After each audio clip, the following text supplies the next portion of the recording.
B. Got my team in here with me today. Got my man, my little brother, the dude that comes from another mother, and that's Brother Massey. What's going on, Brother Massey? What's up, man? Hey, what's going on? What's going on, everybody? You feeling good today? I am. Feeling real good. Okay, all right, that's good. Well, I'm glad you're feeling good. I'm glad you got yourself together. Right. Yeah. I was looking for my coffee, and of course it's always over there, but I'll get it later. We get it for you, man. We got you. That's all. We got you. Keep you live on the air. You know how it is. Yeah, and look, we got a guest host in here. So the man that held it down when you was down. Yeah, thank you for that, brother. Yeah, Brother Corey Harris. What's going on, Corey? Say what's up to the people. What's up, people? You know God is good, man. I appreciate you having me back. All the time. Stop playing. And all the time. God is good. God is Yeah, good. we just had church. Let's do it. Oh man. So, lots going on, man. Lots going on. If you're just tuning in, you're tuning into the After Church Show with Greg and friends. You can follow us on our social media outlets. Simply log into our website, www.theafterchurchshow.com, and you will see our Facebook connection. You'll see our Instagram connection. You'll also see our YouTube connection on there as well, and Twitter as well. So you can always catch up with us. You can always follow us. We are now streaming live on Periscope. So if you want to see inside the studio today, feel free to log into Periscope. Look for the After Church Show, and you'll see these three brothers in the room, chatting it up and talking it up, doing our thing for the next couple of hours. I want to give a special shout out today as well to, we got a guest engineer today, DZ's in here, holding it down for us, so we appreciate you. Thank you for what you're doing. As long as you can hear us, that means she's doing what she's supposed to be doing. If you don't hear us, it's DZ's fault. DZ. No, but we're grateful, glad that we got her in the building with us today, so we appreciate you helping us out in the absence of Sade. So we got a lot going on, gentlemen. So I want to talk. I enjoy talking. So let's just get right to it, man. It's a lot happening, both locally and nationally, that I wanted to touch on. So, first I wanted to shout out or send out some prayers, send our prayers out to the family of Marcus Edwards, the Morgan State University student who was murdered off campus last week. It was kind of sad, just watching the news and seeing the amount of people that this young brother actually touched. Everybody had something very positive to say about him. And unfortunately, he was, stabbed off campus and he lost his life. They have not captured the assailant yet, which is heartbreaking, but we do pray that God's will be done in that matter. But it kind of angers me, gentlemen, anytime a young life is lost. And I believe this guy was like 21 or something like that. He was, barely getting started. I mean, shoot, we all can remember 21. So I know for me that was 21 years ago. That make you 42. Yeah, that would make me 42. Yeah. So just prayers go out to him, man. Kind of sad, and it's unfortunate. But what else is going on, man? We've got the two recent shootings that have occurred that are getting a lot of national attention. Keith Lamont Scott was killed down in Charlotte, North Carolina, and Terrence Crutcher was killed in Tulsa, Oklahoma. And it's added a lot of what I would say is credibility to the continuous efforts to get equal treatment for all citizens from the police and the justice departments. And, it's added a lot of credibility to Colin Kaepernick's simple movement, which was to not stand for this national anthem. Right, yeah. And I found it to be very interesting because so many people were refusing to speak about the issue behind why he wouldn't stand. Right. Everybody wanted to criticize him and talk about the fact that he wasn't standing, and a lot of hoopla was made over the fact that he was disrespecting, quote unquote, the country and all this other stuff. He made it very clear, as has been discussed in length, that he wasn't trying to disrespect anybody in the military or this country. He was just doing this act to draw attention to something that needed to have the spotlight placed on it, which is police brutality and injustice for minority communities. So with this happening, guys, do you think that this brings legitimacy to what he's saying? and to the things that he's been trying to talk about. I mean, how you feel about that? Because I really think it now makes the conversation one that you really can. But we're getting to the point where, in my opinion, that this is about to really explode. It's already exploding, but I don't even think that we've seen the worst of what it could potentially be. Right. If we don't really start to pay attention. So what do you guys feel about that? Sure. I think it definitely cast a spotlight on a simple gesture. All he did was sit down. Mm-hmm.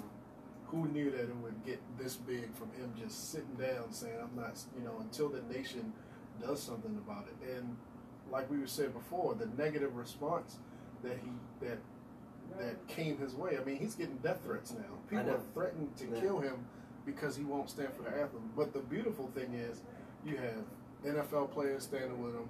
I saw last night he was at a high school football game. Yeah, that whole team. The whole team. They laid down. Oh, He knelt.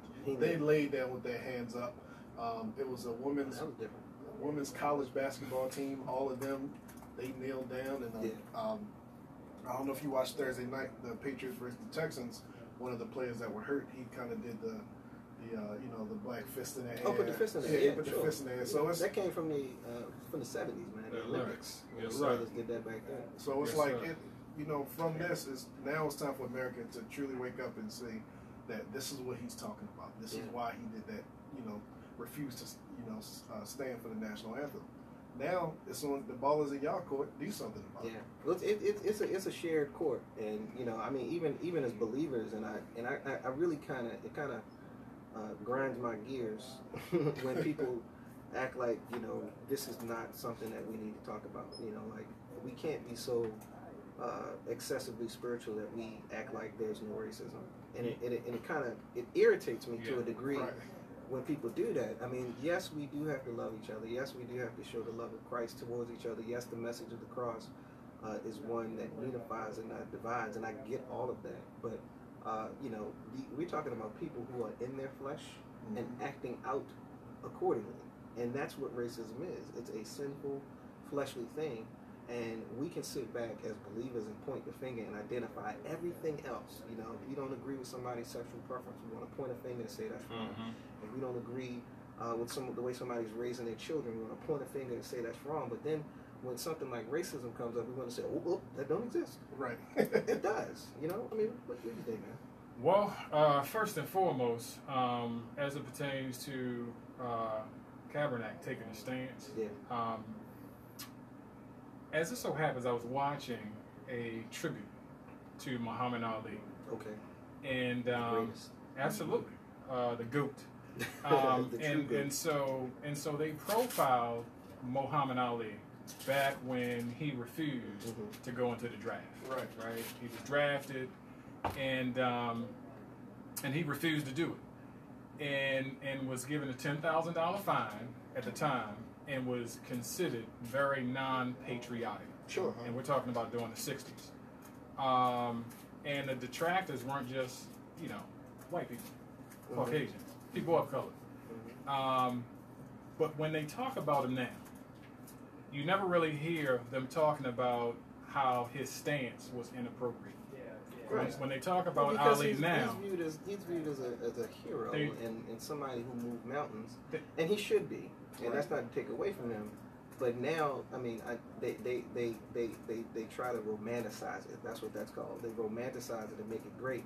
When back in the '60s, when he did it, it was a horrible thing. And so when you look at what Kaepernick is doing, the Bible kind of says it differently. And what's going on right now is not new under the sun. Right. This is the same that has taken place in the past. And I think that we can learn a great lesson from history if we just take time to consider it and not get ourselves caught up into the smoke of the media. Right. And I think that's what's really going on right now, where you have personal views that are being articulated over the media, and as a result, you have these different factions. But I do believe that there is a movement that is taking place right now, and and I believe that more and more every day as it resonates itself Sure. on the screen. But here's the thing that I want to inject in that, because it's a point that it's almost a counterpoint, and kind of what I was trying to go in the direction of. The fact is, there is a movement that's taking place. There are a lot of conscious people that are, believers, non-believers, people that are doing it simply because of race, people that are doing it because of empathy. You got a lot of non-blacks that are doing it because they realize that it's wrong. But my problem is, and this is something that I really have a problem with. And this is to us. This message is to us. One of the major hindrances that I see for the legitimate efforts of those who are seeking justice, and the legitimate efforts of those who are trying to get these wrongs turned right, is the fact that you have these dudes, these people, this little pocket of people that are vandalizing and looting, and drawing negative attention to what is rather a peaceful protest. You have these ignoramuses that decide that they want to kick in windows and beat up cop cars and burn their own neighborhoods and stuff. I mean, you saw it in Charlotte, you saw it here, you've seen it in California, you've seen it in multiple different places, Chicago historically, where people just burn down their own property in their own neighborhoods. It's like, you fool. How dumb are you to think that that's actually going to help fix the problem? And that's what they're looking for. Sure. Because the media, as we know, controls everything. They are looking for those ignorant few. They are looking for those ignorant few that will go and burn it. When the whole thing in Baltimore happened, it happened right on my street. Right. I opened my door, saw kids throwing rocks at police officers right down the street, Mondawmin Mall. Right. You're breaking into your own mall. That CVS where a lot of elderly people go to get medicine, It's gone. It's gone. Yeah. Y'all stealing from your own community. It's crazy because I can't remember what shooting it was, but I remember it because it was kind of like controversial a while ago, where the guy got shot. His sister went on the news like, why don't y'all go in the, I didn't agree with it, but it was funny. She said, why don't y'all go in the wealthier neighborhoods and just like burn that stuff down? Because you ain't going to last in those. I mean, come on now. You know that's not. It's like that's not even going to come close to happening, and there's reasons why. Right, but you made a point. And I heard what Ray Lewis said after D.L. Hughley called him out. It was like, you made a point, and he was like, "This 52 let me down." Right, I'm not even gonna lie. 52 let me. This not a race thing. This a hate thing. No, right. That I personally don't think that white officer hated that man. She was just afraid. She was a young, a smaller white woman that saw a bigger blacker man. That's not hatred. She didn't hate him. No, I mean, you can't. It could be. But I mean, I'm not. Right, I mean, it could genuinely be rooted in some, deep backwoods racism where black people don't matter. Right. That's or true. It could simply be fear. So, right. I mean, the whole gambit of emotions and thoughts are there. So I agree. We can't say that it wasn't. True. But we can't say that it was either. Right. So it would all be speculation. But the thing with me is I don't see how these people don't understand that. That brings the type of attention to us that is opposite of what's trying to be done.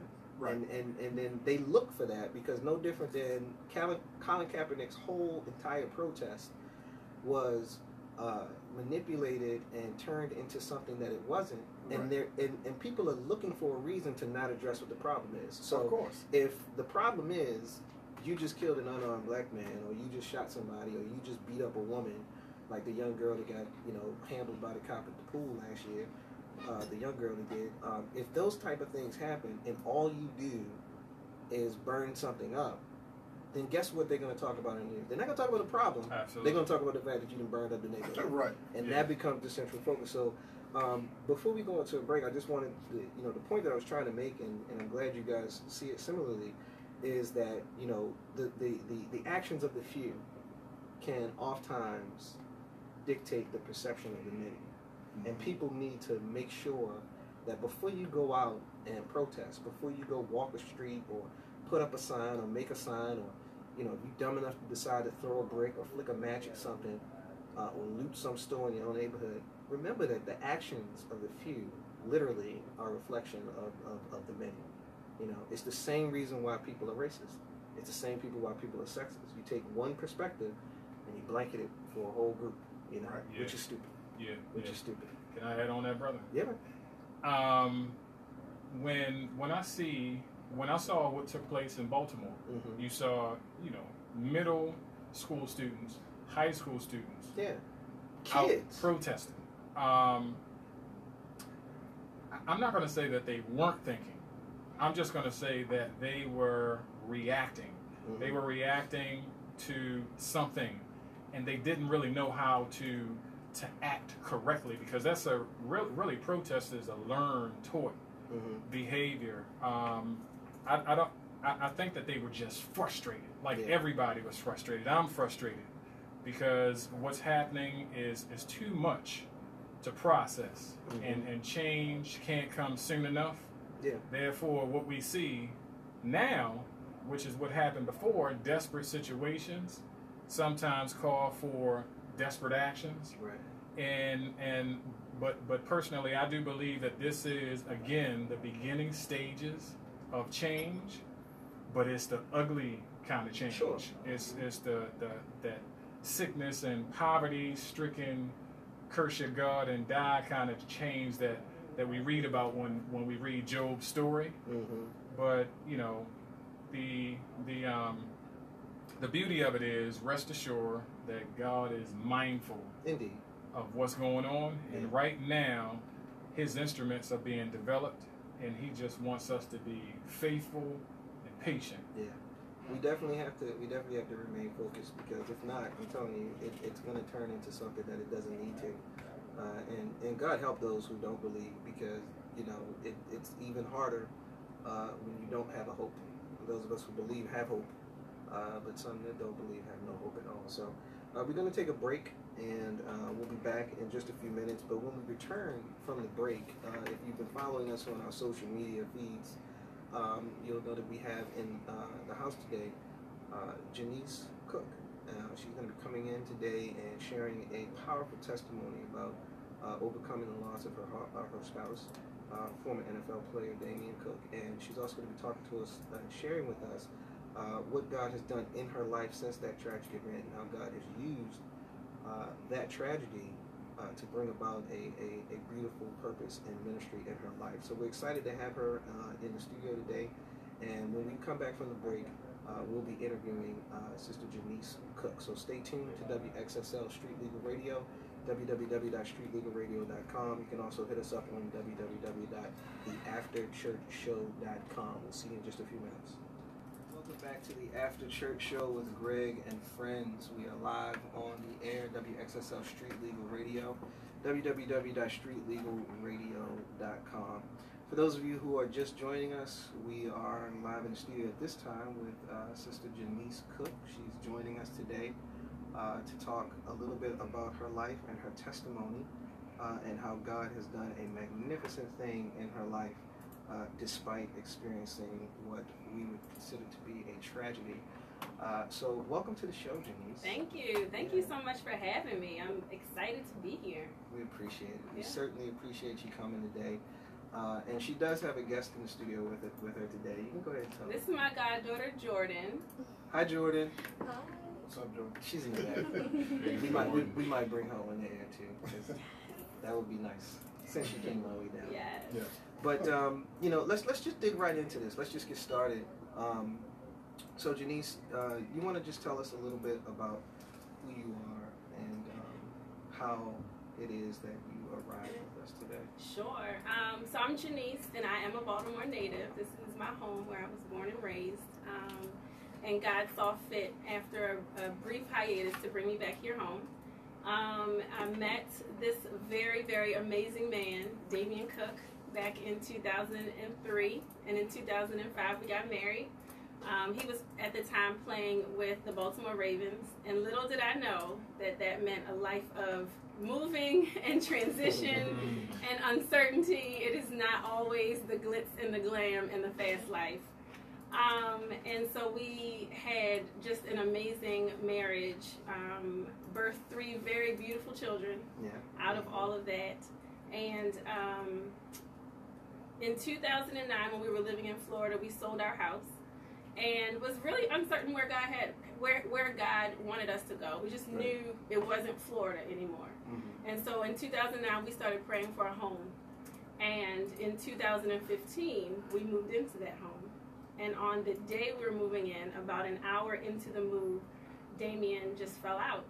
And as we were literally moving boxes into this house that we had been praying for, and so I jump on him and I'm doing CPR as best I can, and one of the movers pushes me out of the way and helps me do compressions. And then in what felt like it was slow motion and what seemed like it took hours was probably just seconds. I could barely hear the sirens of the ambulance coming as they were coming closer. And I looked at him and he took his last breath, and I knew it was the last one. I knew that was the last one. And right as he took that last breath, the ambulance arrived and they continued to work on him, and I had to walk away. I had to walk away. Yeah, I understand that. I actually experienced something similar. My father passed away in front of me like that, so it's hard to everything. So I understand that feeling. So, but could you describe the emotion that you had as you realized the magnitude of what was going on at that moment? Every possible emotion, all at one time. There was fear, there was frustration, there was sadness. I remember crying and screaming, but at the same time, I'm a mom, and so as a parent, when your kids run into you and they are bleeding, which my children seem to always be bleeding, or they are having an issue, you stay calm. Yeah. And so even in the midst of that chaos, in my brain, I'm like, JaNiece, stay calm. JaNiece, stay calm. And I'm talking to Damion, and I'm directing the other people who are there, telling them what's happening. And I remember being calm, but I remember having every possible emotion. At the same time, it's just frantic. It's kind of chaotic. It's calm and chaotic, kind of all at the same time. Yeah. Sure. So I mean, I can only imagine what it's like to be in a person's shoes at that moment, and with everything that was going on around, I'm sure I'd have lost it in some way. I'm just gonna be frank about it, because if for those of you who just joined us, you said that you were moving in, like you were moving into a house, and lots of us are either about to get a house or we just bought a house. That's like one of the most joyous moments that you can have. You got the bags you're unpacking, the kitchen, something more kitchen and bedroom. So you're excited, but then to have that happen is just kind of like getting a Band-Aid ripped off. That's what it felt like. I remember thinking, really, God? Right. Really? Because it was also our 10-year wedding anniversary. So on the same day, and so we woke up with a very different plan for that day. It was like, let's move in and then let's go celebrate. That was the way that we had planned that day. And I remember still being in the house, and they were about to put him into the ambulance, and I was sitting on my back patio, and I remember thinking, really, God? This is a lot. This is a lot for me right now. Like you said, that we're moving in, and there's so many other emotions that I had experienced that day already, and I thought, okay, God, this is a lot. Yeah. So where are the kids? Oh, let me tell you about God. Let me tell you about God and how He orchestrates plans that we could never orchestrate. I'm about to pass a plate. We are about to pass a plate. He will, and He does it so godlike. Because if He'd have told you up front, you wouldn't believe it. But on the back end, you'd be like, oh, but my God. And so, just the week before, we traveled here from Baltimore back to Florida, because when we sold our house, we put everything in storage because we didn't know where we were going to end up. So we took the kids down to Florida with us. And the plan was, you all stay with Grandma and Granddad, Damion's parents. You stay with them. We're going to go home. We're going to set the house up, get your beds done, paint the bathroom, do all the stuff. And so when you all come back, it'll be ready. And so the kids were in Florida. The kids were in Florida because there is no way that I would have been able to function with my children screaming and confused. I would have felt torn between focusing on my husband, focusing on the kids. God knew He knew that that's where they needed to be, and he knew that we needed. So just the day before, we had spent 17 hours together. Damion and I spent 17 hours in a U-Haul driving from Florida to Baltimore.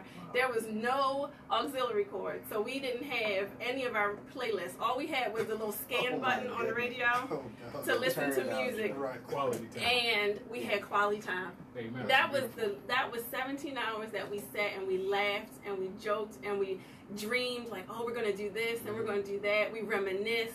It was awesome. And so when I say we can't plan things how God plans them. But now I can look back and say, God, thank you for that U-Haul ride. God, thank you that you had already made provision for my children so that I wouldn't have to worry about. He protected. Because I mean, for you to experience that, being an older, mature adult is one thing, but the emotional scar, because they had to go through the loss of their father.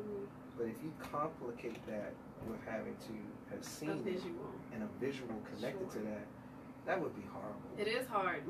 God is amazing. He's amazing. What? Even in the middle of a tragedy, he protected those Even children. then. That was one of the questions that I was like, where were the kids? And they would have been there, because I'm all about putting them to work. Y'all Y'all may live here, but you better move a box. You better do something. Get somebody a glass of water or something. So they would have been working. Yeah. Let me tell you the truth. So how did this impact you since then? How does this impact you as a parent? Like, as a parent, what did this do? Because now, and I don't like to use the term you have to be mommy and daddy, because God created moms and He created dads. But now you have the responsibility of being the only parent. How did you handle that? So one of the things that Damion and I would discuss would be our roles as a parent. Face with disgust. It was the disgust. And passionately. And I would get frustrated sometimes because I'm a stay-at-home mom. God has opened the door and allowed me to be a full-time, totally invested mother first. And so I would sometimes get frustrated because I would say, why am I doing all the parenting? I felt like I did a lot of the parenting. And I would get faced with, I'm doing the shopping, I'm doing the cooking, I'm doing the cleaning, I'm doing the parenting, I'm doing the homework, I'm trying to be creative, I'm juggling the balls, I'm doing everything, I'm doing the discipline, I gotta put everybody in the tub, I gotta put everybody to bed. Sure. But, and this is again, now hindsight, I think, how awesome that I got a chance to develop a flow with my kids. So when Daddy wasn't there, it didn't feel like Daddy wasn't here. Well, Daddy didn't put me to bed this way. Well, Daddy never made my eggs this way. That's awesome. Well, Daddy never, he always let us do this, that, and the other. So that was a very relevant feeling. I felt that weeks after he passed. My parenting role, how my kids saw me as a mom was much the same. How I operated as a mom was very different, because when at the end of the day when all the kids would go to bed, that was my debrief. Sure. And so my husband got a chance to listen intently to my debrief. Oh, yes. And I didn't have that. Love to listen. They love the debrief. Yes. So that part I miss. Yeah. And it's also hard to parent someone, or it's hard to be a parent without the partner, because every decision I feel like is mine now. Yeah. Sometimes we would go back and forth. Well, I think they should do this class. I think they should do that. We think about enrolling them in this school. Well, I don't know about that. Yeah. I'm noticing that they do this or that. Well, I haven't seen that, so now maybe I'll be looking for it. And so I'm missing those other eyes. I'm missing that other piece of the puzzle to say we are co-parenting. We are both raising these kids. And so that part is hard. I have to really trust and rely on the people that God has already built around me to come in and parent these children with me. Yeah, that's a perfect segue, because I was going to ask you about your support system and how you were able to get through this. Obviously, you were only able to do this because of the grace of God and because of the fact that He put his arms around you and pulled you through this situation.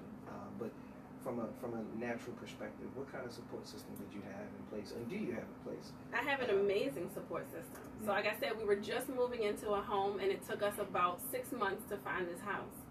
And after looking in a totally different area. We found a house that is 2 minutes from my parents.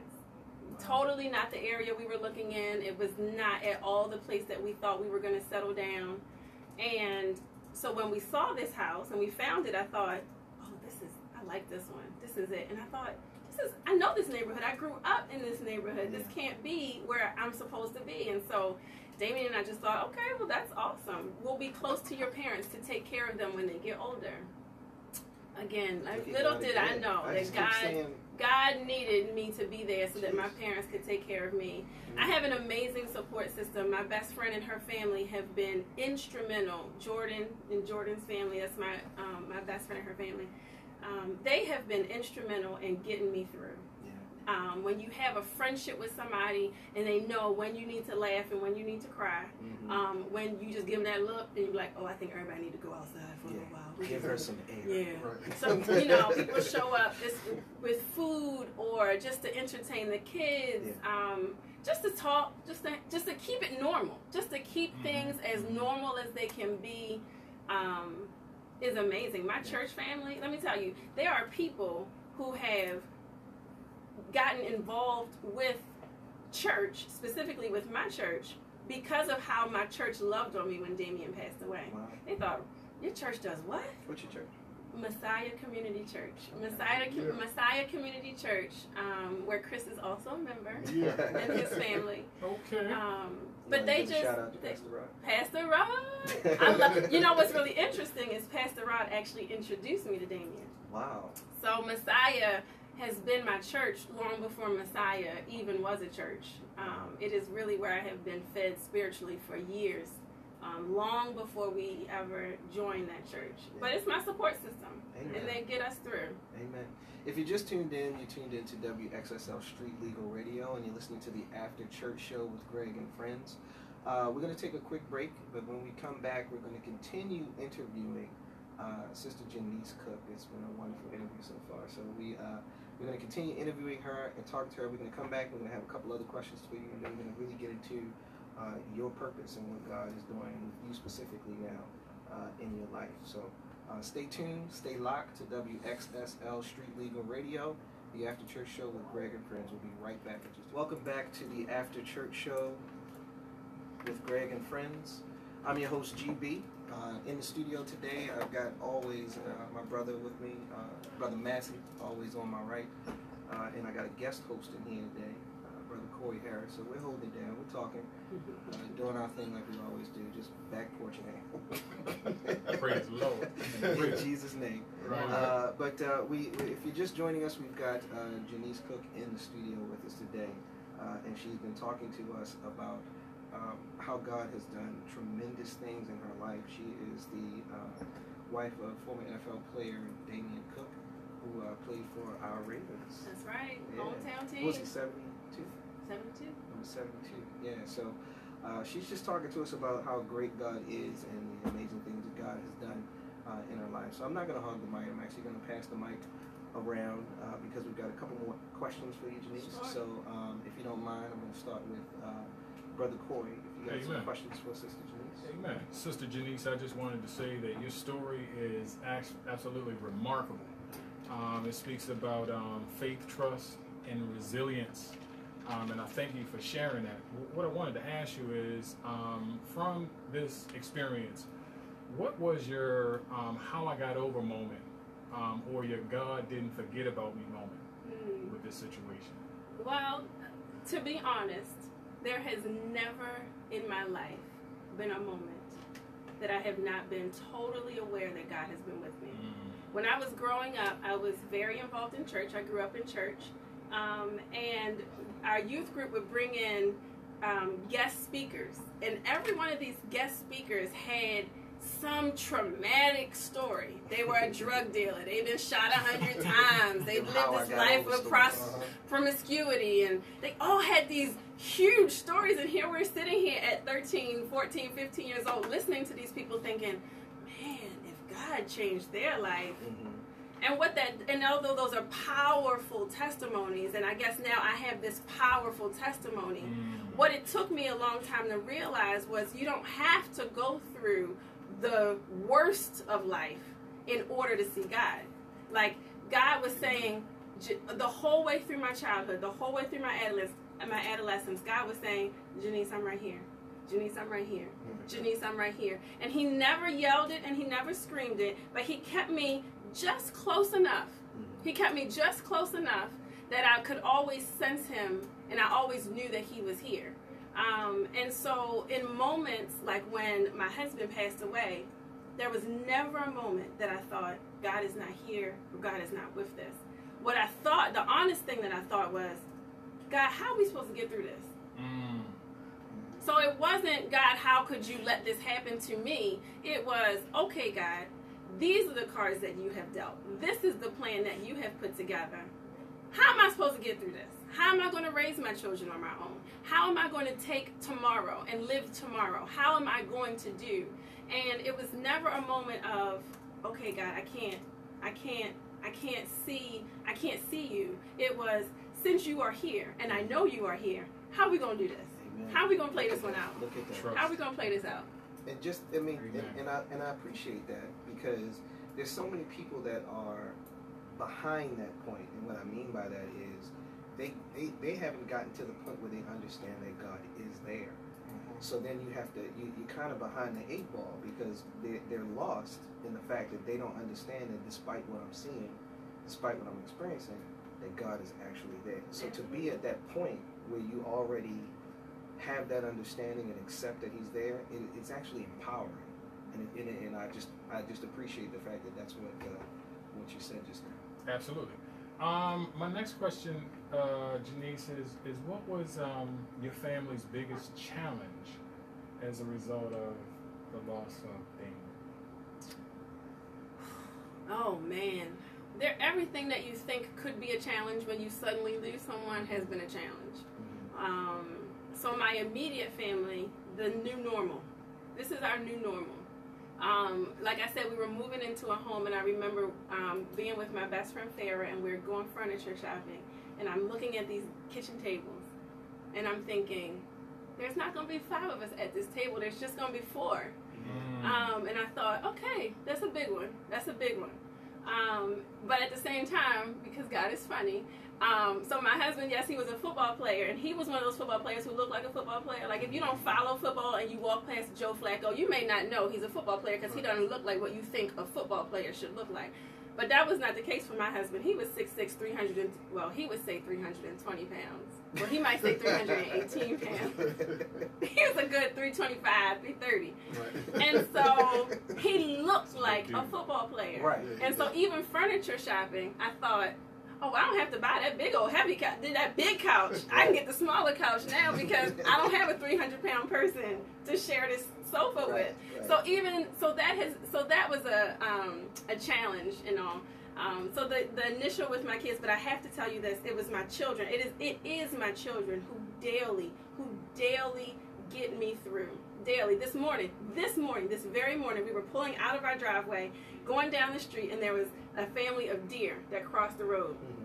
Two big deer, a mom, a dad, and 3 kids. And my daughter, who's 7, my daughter Brianna, says, that's like our family.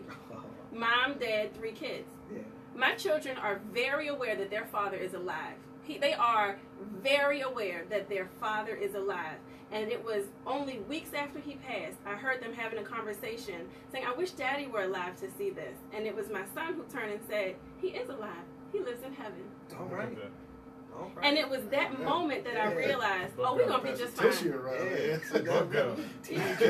Tissues about to pass. Yeah. And it is so what I thought was going to be how do you parent your children through this grief process? They are parenting me through this grief process.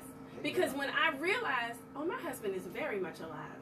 He is very much alive, and he is living. And I guarantee if I could peek into heaven right now, he would be sitting at the feet of Jesus, worshiping him, because that was his heart. That is what he lived for. There was not, every single thing he did was to honor and glorify God. Awesome. Every single thing that he did, the big stuff, the little stuff. The beauty of football was not so that he would have an opportunity to be an NFL player, but it was an opportunity for him to have a platform to now reach people that he would never get to reach had he not had a football in hand, had God not given him that talent, had not given him that ability. It was never so that he would become Mr. Football. It was so that in the locker room, he's praying for people. Reach somebody.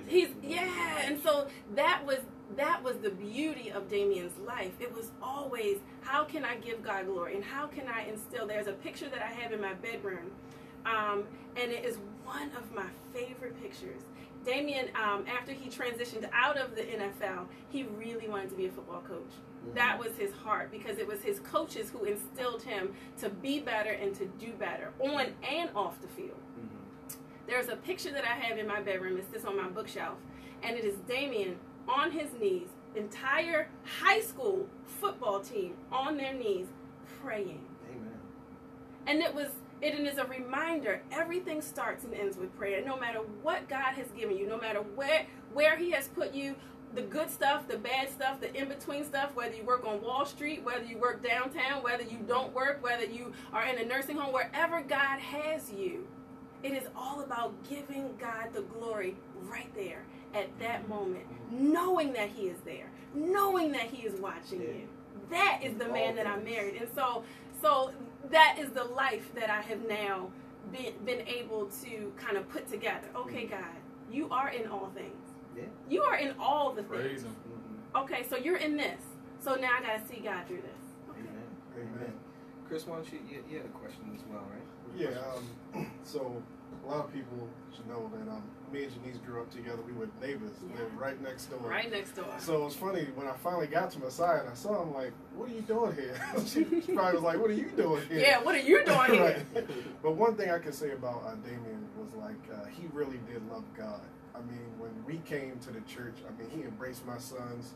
He was one of the youth teachers, and, like, the children looked up to him. They loved him. My sons, they loved JaNiece. They loved Damion, and you know, I appreciated that, and I appreciate his life. My question is, how was it, or how is it? It seemed like after everything happened, you didn't miss a beat. Like, I think that Sunday, I didn't see you in church, and then the next Sunday, and then the next Sunday, and the next Sunday, I'm like, she going. What was it that kept you in church and kept you serving, and just like, I can't miss a beat? Because I thought that was a beautiful thing for you to just keep going. My heart was still beating. There was still life in my body. Like, I still have to go on. I still have to live. I still have to serve. I still have to do what God has put me here for, because life or death is a part of life. I've had to learn that. I've had to live through that, and I've had to understand that life or death is a part of our life. And I say, okay, with or without Damion, I'm supposed to serve. I can't stop serving because he's not here. God has already gifted me and already given me a job to do. I got to go do my job. So Damion and I had a job to do together as a husband and as a wife. We had responsibilities, and we had things that we had to do that God said, if you don't go and minister to these people while you are married, they're going to miss something, or you're going to miss something. When we were in Michigan and we were stuck there for a while, we just thought, God, where do you want us to go? The first year we were in Michigan was the year that the Lions went 0-16. That was our first year on the Lions, and I thought, I remember that. This is not going to go so good, guys. This may not be the place for us. Right. And I heard a message that I heard before, and it stuck with me. Bloom where you are planted. Bloom where you are planted. Every moment is not an oak tree moment. You can't just plant and expect to live here forever and bloom season after season in one place. That's good for some people. But God had already told me that, JaNiece, that's not you. Right here, right now, this season, this is where you're supposed to be. So you need to soak up all the nutrients here in Michigan that you can, because you're going to need them for the next leg of the journey. And now I'm back here in Baltimore, and I'm hoping that this is where I stay, but it may not be. And so God is saying, soak up everything, every opportunity that comes your way. Put everything into it. Look for me. Follow me. Serve me. And he is all the while nourishing the ground that I am walking on. And so I never for a moment thought, I need to take a break. I need to take a break. Just stay there. I gotta stay the course. Amen. I gotta stay the course. So I took the break, but I'm not superhuman. Right. So let's not think that there aren't days and there aren't times where I'm just like, yeah, I just need a minute. Sure. Of course. Everybody I just needs need a time. minute. Mm-hmm. You know, I need to be human. I need to feel that. But at the end of the day, no, God is too big. God is too good for me for 1 second for me to think, oh no, I can't. Like when I started to study the word. Oh, I have fallen in love all over again with the word. And so I started looking. Let me look for people in the Bible who have gone through storms in their life, who have just been like flattened on their back. And then every page I turn is like 5 and 6 people. Like the Bible is full of people who hasn't. Right. Absolutely. And the one story I got stuck on was a story I didn't think. It was the story of Jesus. And I thought, even Jesus came to earth with a very real purpose. He knew why he was here. He knew what he was supposed to do. And he still found himself in the garden moments before he was going to be killed, praying, God, we can do this another way. Let's do it. Right. He still had that moment of, could it be different? But he never faltered, A, from the plan, and B, from his prayer. Okay, God, I know why I'm here, and I know what I'm supposed to be doing. I'm praying through it all. And God kept saying, no, son, you got to do this. Right. And that's the story I relate to the most. You are my daughter, and I love you. You got to get through this. Amen. So here's what I want you to do. First, I want to thank you Amen. for coming and spending your time with us on Sunday. I appreciate, just on behalf of the After Church Show, I appreciate you coming down. I appreciate you sharing the powerful testimony that you've shared. And I know that somebody has been blessed from the words that you shared. So, in parting, if you would, I would like for you to speak to somebody who is going through a storm. Doesn't necessarily have to be the loss of their spouse, but as you said, the Bible is full of examples of people who have gone through storms and trials and tribulations. So, for the next couple of minutes, whatever, I want you to speak to somebody that may be listening, that's going through a storm, and they didn't have the fortitude that you had, they didn't have the strength that you had when you drew it from Christ, but they don't have that. What would you say to that person? I would say there is no power stronger than the power of God. And no matter where you find yourself on the spectrum, whether you are a firm, secure, and strong believer, or whether you have never even considered thinking about God, there's no power stronger than the name of Jesus. And so I think about, let's take the Bible off the table and let's just look at earthly. So I remember in South Florida, before Hurricane Katrina hit in New Orleans, it came through South Florida, and I was living there. And so we bunkered down for Hurricane Katrina, and we got hit hard. Power out, trees down. It looked like a war zone had come through there. And so when we finally get outside, and it's finally that evening, we're all standing outside, my neighbors and I, we look up, and it's the most stars I had ever seen.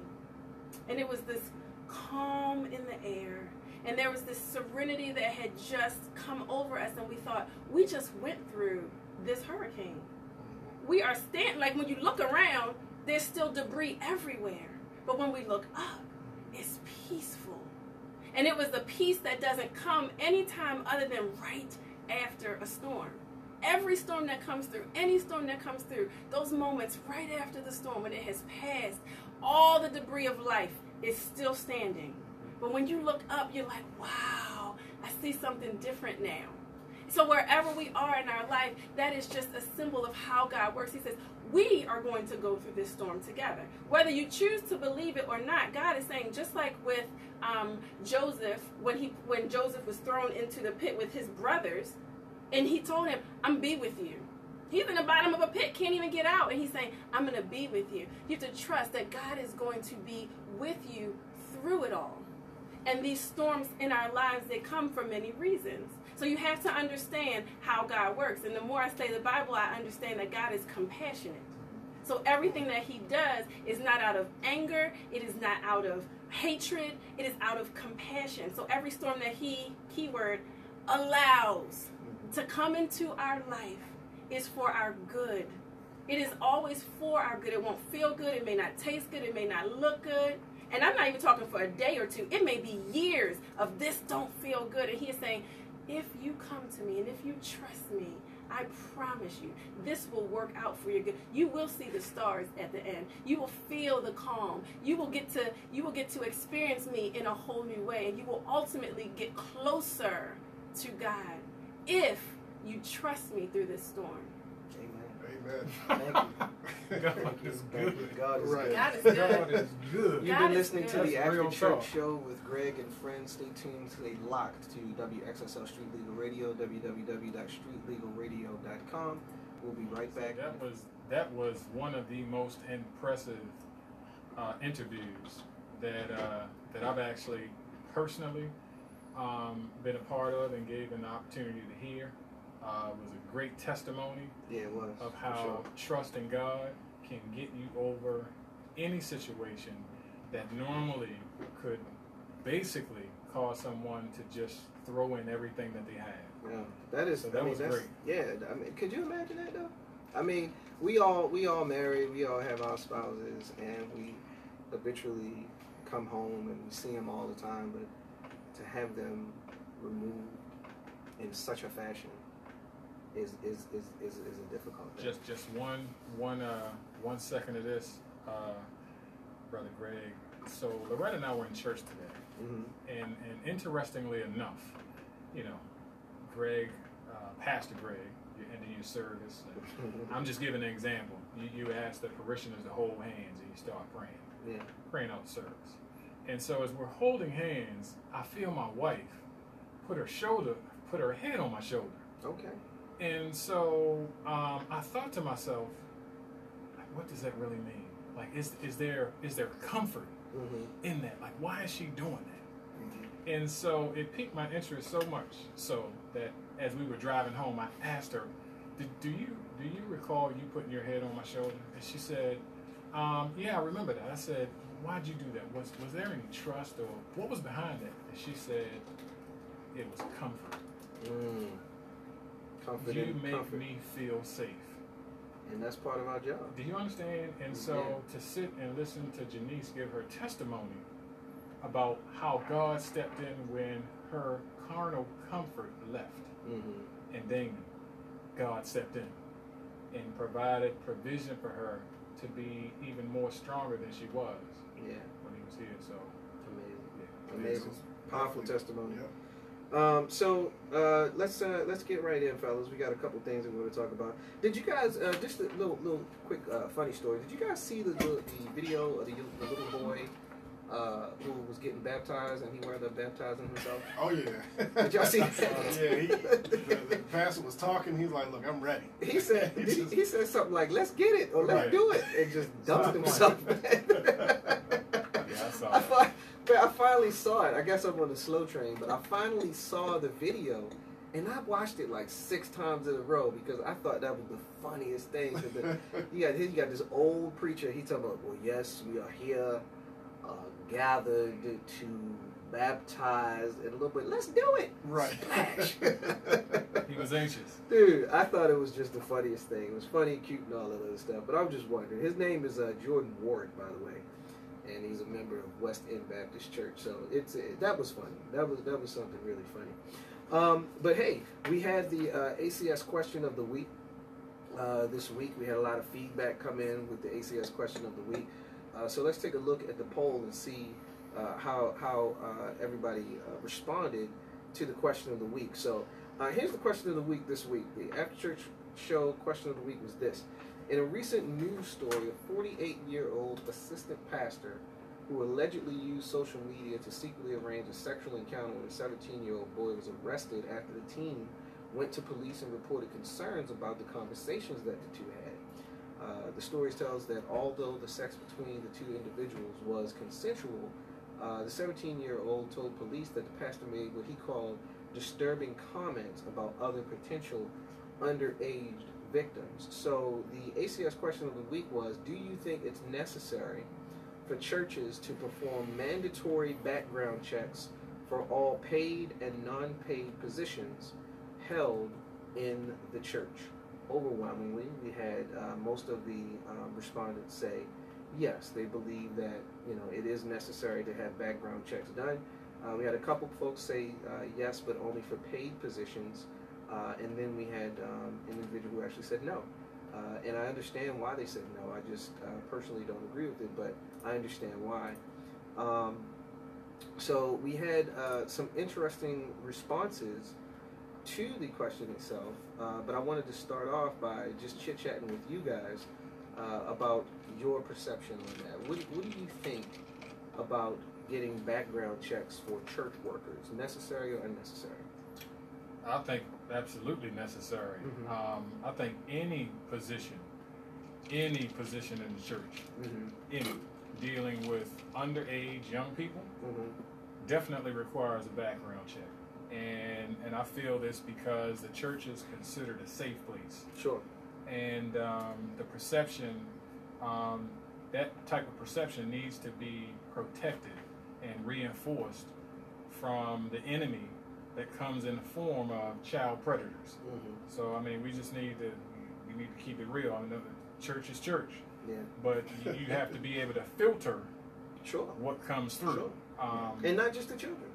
Right. Not just to protect the children. Women, elderly. Absolutely. Yeah. So it is definitely a place where that needs to be safeguarded. Yeah, and I would say definitely at my church, just about every ministry you on, minus like certain ministries from what I know, they do a background check. I'm on a security team, and I train with the armor bearers at times, and they do a background check when you first start, and then every year they continue to do a background check. Double check. A double check, right? Because you got to think, not only for the kids, and this is for the people that say only paid positions. If you got, like you said, if you have volunteer youth leaders, absolutely, you want to make sure that they don't have nothing going on. See, me, I'm thinking everybody, because also the deacons that's counting the money.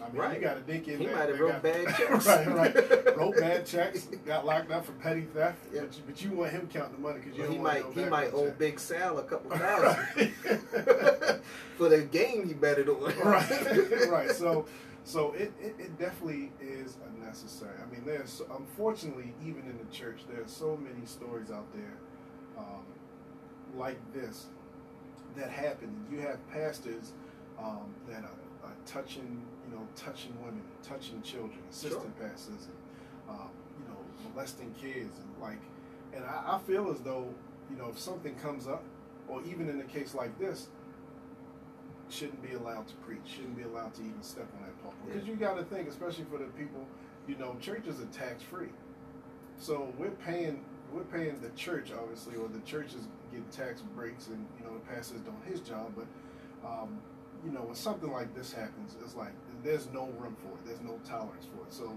background checks are a necessity for just about every absolutely. Ministry. We had some very interesting feedback. I'm just going to read a couple of them of some of the respondents that we had. So we appreciate you, our fans, taking the time to respond to our questions, and we appreciate you guys giving your feedback and voting on the ACS question of the week after week. But one of the questions, one of the responses was by Kim Whitehead. She said anyone in leadership, paid or non-paid, should get a background check. We had Street Legal's own Tiana Burrell respond. She said schools recently started this policy as well. So for me to volunteer or even simply accompany my child on a field trip, I have to go through a background check. So she agrees it keeps children safe as well as protects the school from liability if something happens. So in other words, the same should apply to a church, and I fully agree with that. Dominic, one of our more outspoken respondents, said, "Sure. What about all those cases that go undocumented? All that's being done in the dark that hasn't made it to the light yet? And what about the ones we know are shady yet still hold positions of power?" That's when that background double check needs to come right. We missed you the first time. We might have missed you that first go round, but we're gonna come back through. That's just like doing a random drug test.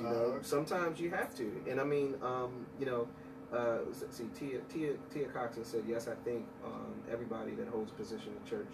So and somebody said no, they don't think so. And there was a respondent that said It's sad times when we must examine a man of God like a criminal. However, in these sad times, it is also necessary. So some people's position is because we're in the house of God and because this is a place of worship, you know, it shouldn't be necessary.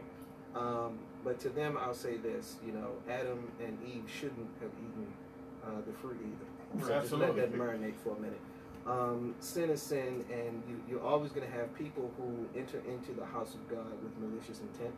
They're going to come into a place of worship, and their objective is to do something to disrupt the peace that God has in that house. So, and plus they know that, you know, us Christians, we tend to be the ones who love the strays. We like the, you know, we take in the bruise, we take in the beating, and we're supposed to. Because we are in ourselves damaged, dirty, and sinful, and God takes us in the state that we're in. So people take advantage of the fact that that's how we do things, and they know that, you know, if I come in and I talk right and say the right things, and I, you know, drop a hallelujah when I need to, or, you know, if I start coming in a Hyundai while I'm praying, then, you know, they're going to look at me and say that I'm spiritual and accept me. But a lot of times what we're accepting are, you know, rapists, pedophiles, and thieves. And we have to show a greater level of discernment, which is biblical in itself. We should try spirits by the Spirit, and we should ensure that we're not jeopardizing the lives of those who are in our churches, and make sure that they're safe. So if you can't tell, I think that, like you brothers, I agree. Background checks should be necessary. I don't care if it's paid or unpaid. Right. And I actually think you should do it even faster for somebody that volunteers. That's just me. Because those be the ones, you know, you'd be like, yeah, who want to work with the kids? Well, I do. Right. Like, nah, I don't like, nah. So what y'all saying is y'all want R. Kelly to be y'all kids Sunday school teacher. Hey, if R. Kelly showed up and asked to run Sunday school class, they'd be like, would you mind? I do. I actually do mind. Right. You go sit down, brother. Yeah. I think also a problem is, and I'm not saying it to the person that said no, but a problem is a lot of people think that people that are preaching were actually called to preach, and we just got to get out of that. Everyone who steps on that pulpit was not Mr. Preach. For sure. God did not call every single pastor that calls themselves. He didn't call every usher to usher. Right. He didn't call every. I mean, seriously. Oh yeah. You got nasty ushers. You got people with the worst attitudes in the world. My section. The worst attitudes in the world, and you part of hospitality? Right. I mean, why are you even part of hospitality? Right. Because you nasty. Yeah, you know what I mean? But you know you nasty. And you know you nasty. Right. When you look in the mirror, you be like, I know I got it. Right. So, but yeah, man, a lot of people in positions ain't called to be in them. So I agree. But that's a perfect segue because we have to protect. Absolutely. The church, and we have to make sure that the church itself is treated and revered as a house of God. Now, with that said, there's a new story about a organization in Detroit. New Era is the name of them. What's their name, Chris? Yeah, New Era Detroit. New Era Detroit. Yeah. Okay, so New Era Detroit, and Brother Massey put this one on the table. New Era Detroit is an organization formed to bring back black unity within growing black communities. Now, this organization interrupted a service at Great Faith Ministries Internationals where I didn't mean to laugh. Apostle Wayne T. Jackson is pastor. They interrupted the service in order to speak out against his lavish lifestyle versus the poverty-stricken neighborhood the church resides in. Just as a side note, this is also a larger church that Donald Trump went and visited and spoke recently. September 3rd, he actually went there and spoke to his African Americans in that church on that day. I hope everybody caught that one. There you catch Right. Y'all make sure y'all catch that one. Catch that one. He spoke to his African Americans in that church. So. I love it. See, this is what you get on After Church. So, what do you guys think, man? New Era Detroit, to me, now this is the thing. To me, disrespecting the house of God, even for a protest, is low class. To me. It demonstrates lack of respect and reverence for God. Forget the people, forget the pastor. Right. It's a place of worship, and it shows a lack of respect and reverence for the place of worship, in my opinion.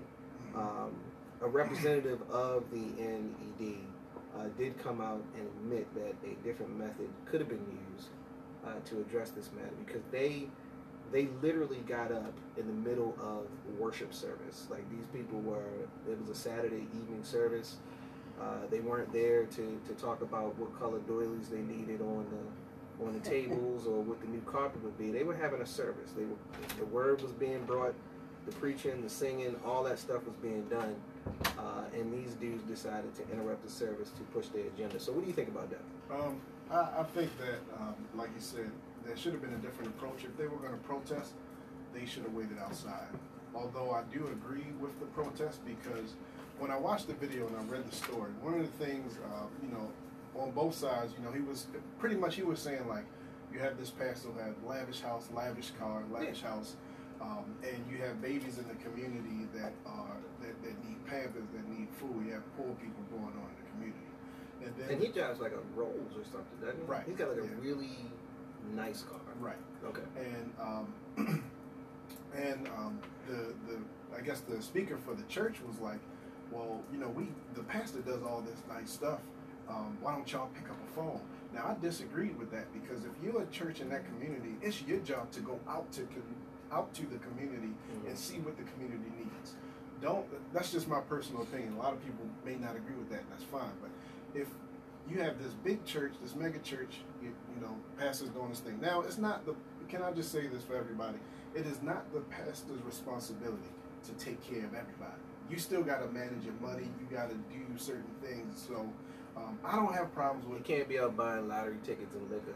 Right. And blowing your money down at the casino and talking about the church need to make sure I got something to eat. Right. No, your paycheck that you just blew should have made sure you had something to eat. Right. So I don't agree with barging in the church.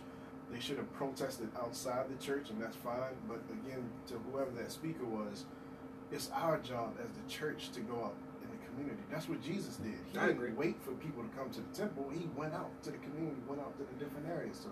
Because then you wind up having like this inbred mountain type society when you don't leave the church. It's almost like, for lack of a better phrase, it's like spiritual incest almost. And I know that's far fetched, but you get where I'm reaching with that. It's like, if all you are is around your church members and church family, and you never reach out to the community, then you just basically inbred, because you're not doing anything for anybody other than the people within your church, and that is dysfunctional at best. So, but how do you feel about that, Corey? I mean, what's your thoughts on brothers barging into church and interrupting? What's his name again? Hold on. Apostle Wayne T. Jackson. Check this out. Check this out. New Era. Well, all preachers got 3 names, by the way. But go ahead. New Era Detroit. So I went on. I was on live, and I saw some footage of New Era Detroit. Yeah. And this particular footage was not that church situation, but what it was a local bar situation. And so what happened is there was a customer who had came in to the bar to make a purchase, and while inside, one of the workers of the bar, someone had made a comment to this customer in regards to bags that he was selling. Mm-hmm. He was selling some really nice bags. Young lady said maybe she made reference to whether or not she could buy one. He wasn't selling it, and he wasn't selling them inside the store. But anyway, the worker told him he had to leave, right? And so the guy said, I want to buy something. Right here, I'm trying to come into your store and purchase something, but you just want to put me out for whatever arbitrary reason. So they wound up smacking him upside the head, only for New Era Detroit to hear about it. New Era Detroit. The new Black Panthers. Right. So you know coming for you.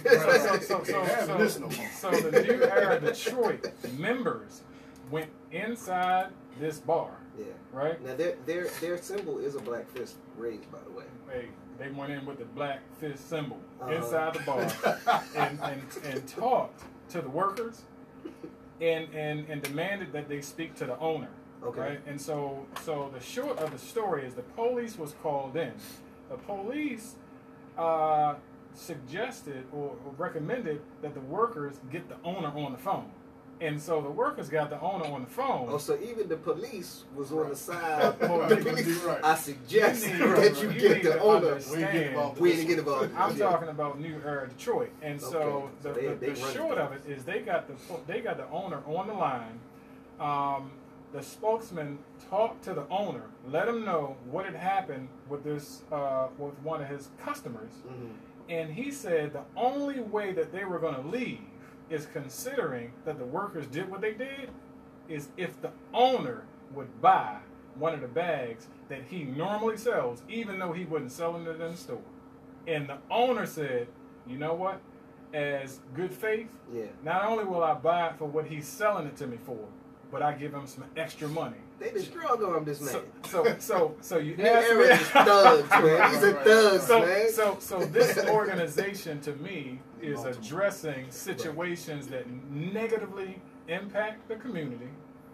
They are the epitome of a grassroots organization that's very unpolished.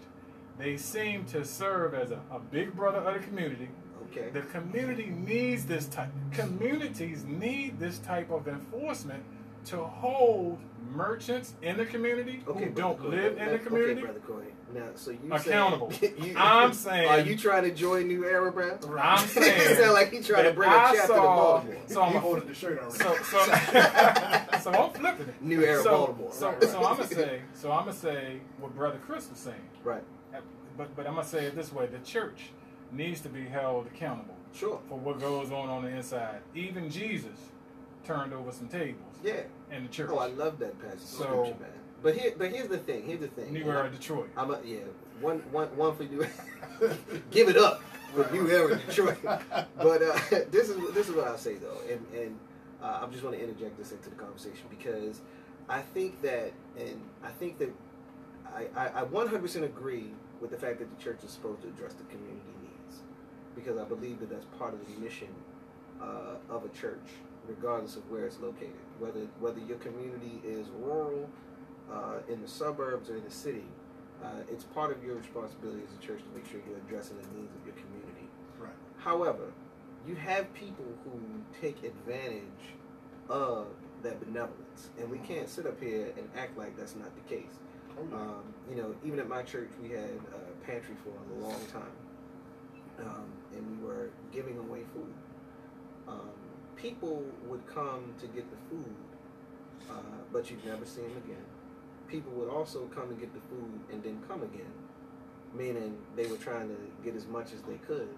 And you have to understand that the responsibility to ensure that the needs are met falls on the church and also on the community as well. Absolutely. I don't think that it's fair when I look at news stories and I watch people on the news and they keep saying, well, these churches don't do nothing for these communities, they don't give back and blah, blah, blah, and they just vilify the church and destroy the church. And you have all these people who, sometimes don't appear to be people who believe or have faith, criticizing the church, but they won't criticize these big businesses that are, driving their neighborhoods to pots or taking all the jobs out of their neighborhoods. But they look to the church and say, well, you have to do it. So I personally feel that we do have a responsibility to do it, but we also have to use our better judgment while we're doing it. Everybody that's coming to the door, you can't help everybody that comes. I don't think you can. I totally agree. I just thought about the story in the Bible when you were saying that. The story where the man is actually sitting on his bed, and I forget how many years he's actually sat on his bed, and he's right next to a lake that actually heals people. The pool of Bethesda, is what it's called. So this pool is known to be a place of healing, whatever it is that's handicapping you. The only thing you have to do is make yourself available to it, transition yourself to it, and then you walk out different than the way you walked in. But the story in the Bible talks about this man complaining about people not helping him to get to it. When the reality is, you really didn't need help. The pool is already there. And that's what, and so when Jesus himself came to see about him, he complained more about not having help when Jesus was already telling him, well, now that I'm here, you don't even need to make it to the pool. Right. You can just get up. But he kept complaining about, well, nobody's going to help me. Mm-hmm. And in many cases, God is just like that. In that the Bible says if you ask, you'll receive. If you seek, you'll find. If you knock, then the door will be answered, then the door will be open. The question is, do you believe that? Or are you expecting people to just give you stuff as it pertains to the people in the community? And do you want the church to come and deliver you That's the point success? I'm trying to make. Right. That's the point I'm trying to make. Or are you going to trust in God for it? You have the abilities in most instances to do a lot of the things that you complain and say you can't, that people aren't doing for you. You know, it's no different. We're all parents. We raise our kids to be what? Independent. Absolutely. Right? Not dependent. Because at a certain age, your child shouldn't be living off of you. You know, they shouldn't be living off you anymore, because you've gone through the stage of dependence where I had to. You when you first get them, you got to spoon feed them everything. You got to change their diapers. You got to do everything for them. But what's the first thing we teach our kids how to do in most cases? We teach them how to eat. We teach them how to use the bathroom. Because it's things that we can take off of our list of things we need to do for them. Right. And as they get older, then it becomes, hey, you need to learn how to take care of yourself. You need to learn how to wash behind your ears and don't just stand in the bathroom with the shower water running. Right. You know what I mean? It's a reason why you're in there, so make sure you're doing it. But then it comes to the point where they have to fend for themselves financially.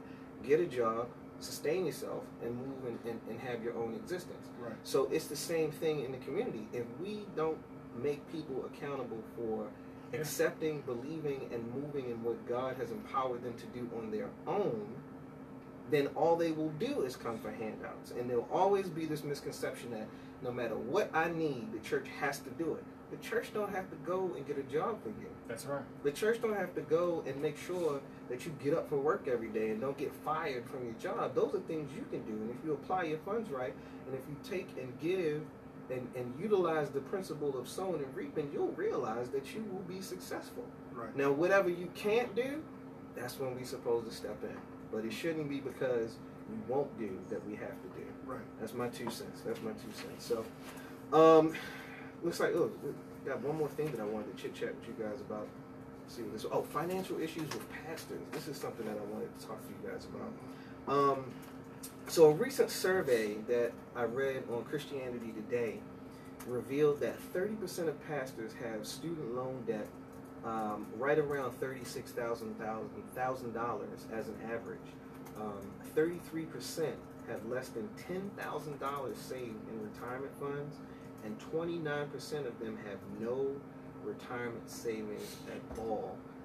So to throw out there as a question, do you think that a retiring pastor should receive some sort of retirement package, or do you believe that it's the job of the pastor to manage his money to ensure that when he retires, he's okay? That is a good question. That is very interesting.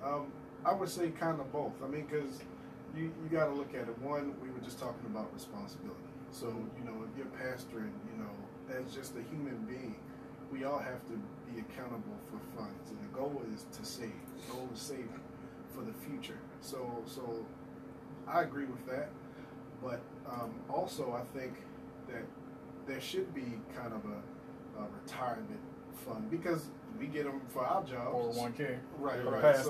So why can't the pastor, you know, get it for his job? And unfortunately, because there are so many churches, big churches, mega churches, and small churches, not all small churches can do that, can set it up like that. So I guess it just really depends on if your church has that kind of setup. Now, it's just sad that you know, at the end of the day, there are pastors that are struggling out there. But again, that kind of falls on your responsibility. Like, you know, at some point you're going to retire. Mm-hmm.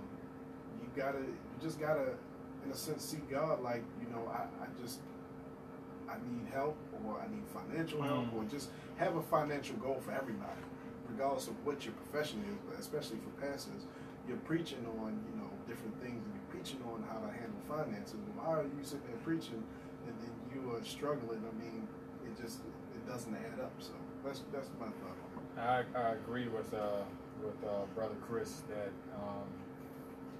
being a responsible pastor in terms of your finances, to me, that's a matter of stewardship. It is. You know, you have to be able to manage properly what God holds you responsible for.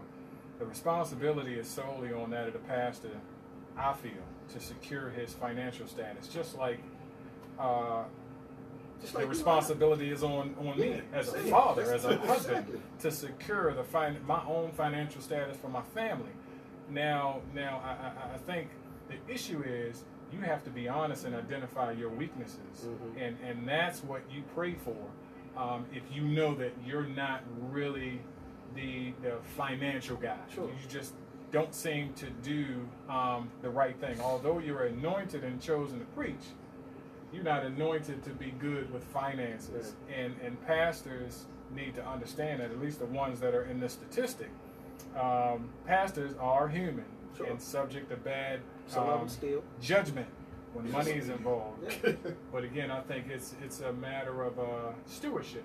Well, let me inject this, because I think that there's not enough time placed on educating pastors to be fiscally responsible. I really believe that there's not enough time. Some of these guys are good at it because, quite frankly, they went to school. They may have majored in business or something like that. They understand the dollar. They understand what's needed.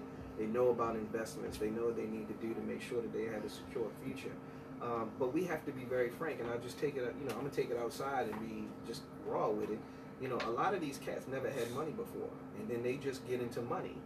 And when you become a pastor, and if you came from humble means, or you came out of a situation where you didn't necessarily have money, and then now you're the pastor of this church, and you got money coming in, and you see all this money coming in, you start seeing cats doing the same things people do when they win the lottery. They go out, they get a fancy car, like the apostle.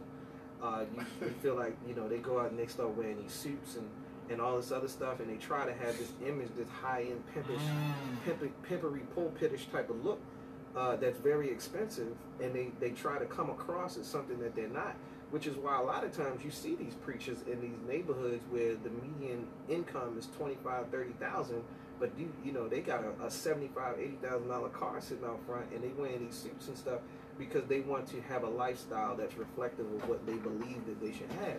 But that's all rooted in the fact that they just don't know how to handle money. And it's sinful because they allow for the money to dictate what they become and how they should act. And that's troubling. If you're going to be real about it, that's the truth. Some of these cats just don't know how to handle paper. Right. What you talked about remind me of a professional athlete.